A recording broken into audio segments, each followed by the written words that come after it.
so I read the book The Ride of a Lifetime by Robert Iger, and he is the CEO of the Walt Disney Company. So in his book, he shares his professional and personal experiences that led him to the position that he got to today. And a lot of it talks about his, different leadership qualities. So leadership that he's observed from others that he worked with, along with his own leadership, behavior and qualities and lessons that he learned, which is really interesting to read about. One thing that I would like to quote from the book would be that when he got to his position that he is today, it was at a very challenging time and the company wasn't doing well. So when he started, he knew he couldn't look at the past anymore. He had to look at the future. And what did he want? He had to plan for where he wanted the company to go to. So he never looked at the past, which was really interesting to me because I think if it was me, I would want to know, what went wrong so I wouldn't do it again. But he had a very different outlook, which was fascinating to read about. So he talked about 3 things he believed in. He believed that quality would matter the most. He believed we needed to embrace technology and disruption rather than fear it. And he believed that expanding into new markets would be vital. And I think those 3 things are just so powerful. I think technology was really interesting because when he took it over, technology was really advancing at the time, and that it's interesting not to fear it.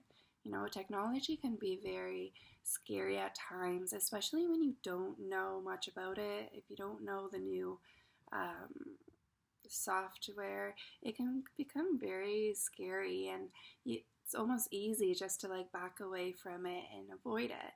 But he didn't do that in this book. He shares that rather he dove right into it. He wanted to learn more about it, and he was never afraid to say, I don't know, I don't understand.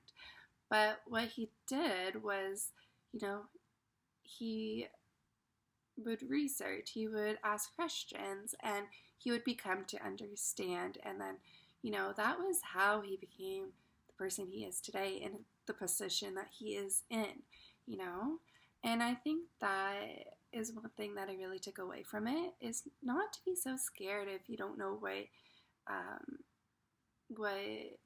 is going on around you. You just need to ask and be okay with asking and okay with not always knowing everything.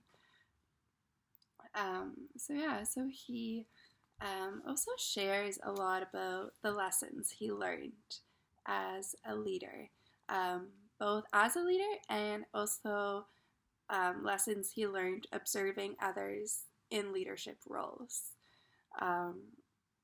So some of them I can share with you just quickly. He talks about taking responsibility when you screw up. So he says, in work, in life, you'll be more respected and trusted by the people around you if you own up to your mistakes. It's impossible to avoid them, but it is possible to acknowledge them, learn from them, and set an example that it's okay to get things wrong sometimes. So I really love this because I'm trying to integrate this into my classroom right now. I'm in a kindergarten classroom, and kids feel that, when I make a mistake, it's a terrible thing and that we shouldn't do it. And I'm trying to open it up to them that, when I make a mistake, it's okay. You know what? I own up to it, I learn from it, and I move on. And I really like that, that how he says that it's impossible to avoid it. Everyone makes mistakes. It's impossible. You're not going to go through life without making a mistake. But it is possible to acknowledge them. So, when you do make a mistake, own up to it. And, you can move on. It happens.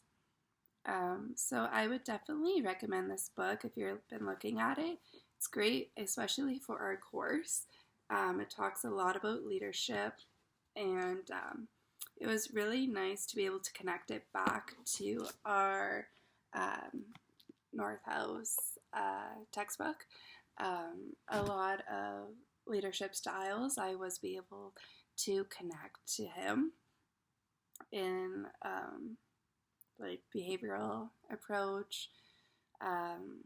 Yeah, so if you have any questions, let me know. I'd be happy to answer them, and I look forward to reading all about the books that you chose. So thank you for listening. Bye.